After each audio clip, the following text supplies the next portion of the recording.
Well, did you make a purchase today at a locally owned business? If so, you're likely one of 71 million Americans supporting Small Business Saturday. ABC 7's Erica Jackson spoke to these small business owners today to find out how the initiative makes an impact here locally.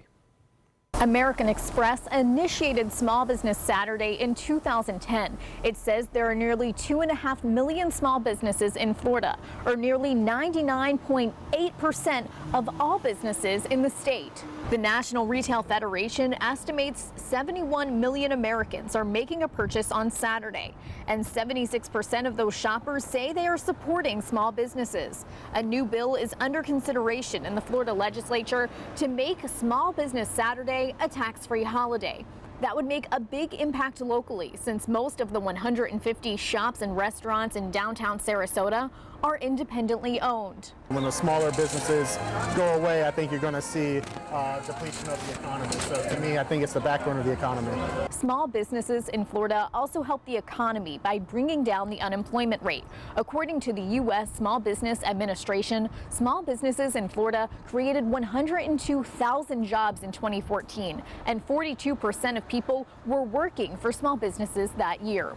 Reporting in downtown Sarasota, Erica Jackson, ABC 7, your Suncoast News. All right, Erica, thank you very much. And I'm sure it doesn't hurt to have some nice weather if you're hoping people walk in and out of your stores. Let's head over to Steve Newman in for Wendy Ross this weekend. Steve. Thanks, Adam. Not only nice weather here, but across most of the country, meaning there are no airport delays in any of the major airports that we fly in and out of Sarasota. Atlanta, LaGuardia, Chicago, and Charlotte, all pretty much on time, with a couple exceptions, of course, here and there. I don't see any changes tomorrow or even Monday, unless you're heading out west. San Francisco, Seattle, and even Denver might have some delays on Monday. Well, right now, the skies cleared this morning. There were some middle clouds cleared out. We had a spectacular day. There's some troublesome showers out here that some are thinking might move over Charlotte Harbor to the south later tonight and tomorrow morning. And our future radar prediction, I think it's overblown, again, to the south of Sarasota, Bradenton, and Venice, but it does show that there is some moisture coming in from the Gulf, but it would be very light, and it's not going to mess up your Sunday. Temperatures cooling off tonight very slowly, getting into the mid and upper 50s toward dawn tomorrow. Our complete forecast for the week ahead coming up in a few minutes. Adam. All right, thank you very much, Steve. Well, following accusations and allegations made against powerful people in politics and entertainment, more and more women are stepping forward about their own experiences. But this problem is not restricted to one area or one industry. And as ABC 7's Jess Dowdrick shows us, it's closer to home than you may think. It's that Vegas style, what happens in Tallahassee stays in Tallahassee. As an activist for years, Susan Nylon has been around the sexual scandals that surround the state capitol. As a woman, the first thing you notice is that you're judged upon your appearance. It's really important to get somebody's attention because you're among a lot of, shall we say, a lot of suits. And so it's implied that in order to stand out, it's not just the argument that you're giving, but it's how pleasant you are, what you look like, who you spend time with. The relationships that you build tend to be more important than the issue that you're up there for. She calls it degrading. Tallahassee is a completely different animal. Making it hard to focus on the issues. She says instead, women are worried about their appearance. How you see the behavior of our representatives up in Tallahassee are quite different than what you would see down here. Playing out right now in Tallahassee, State Senator Jack Latvala, who's seeking the Republican gubernatorial nomination, is fending off allegations he groped and harassed at least 6 women. Democratic Senate leader Jeff Clemons just resigned his office after acknowledging an extramarital affair with a lobbyist.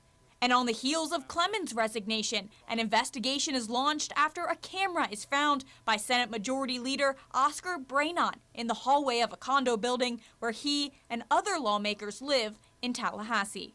I'm not surprised about any of it. 10 years ago, when former state representative Keith Fitzgerald took office, he was hearing similar rumors or allegations of sexual misconduct. Is you have a lot of people who are working 300 miles away from their home and family. They're up there temporarily. There's a lot of alcohol.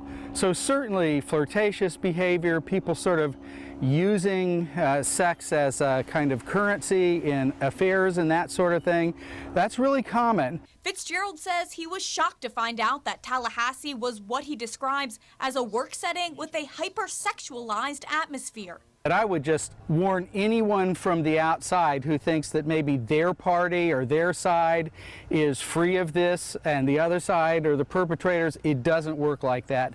There are bad actors and there are good actors on both sides of the aisle. But current state lawmakers seem to see it quite differently. State Representative Joe Gruters of Sarasota says the allegations are being portrayed as a rampant issue in Tallahassee when that isn't the case. Always have to wonder when people come out, especially if you're running for higher office or if you're trying to do something specific, if it's motivated by a true intent to rid this building of bad people, or if it's politically motivated to eliminate one of your political opponents. But regardless, if the allegations are substantiated, Gruters wants to see those lawmakers out of the state capitol. At the end of the day, the legislature should have a zero tolerance policy. We should try to focus on making sure that all allegations get fully investigated and that we take care of any problem areas that we have. All right, that was ABC7's Jess Dowdrick. Thank you very much, Jess.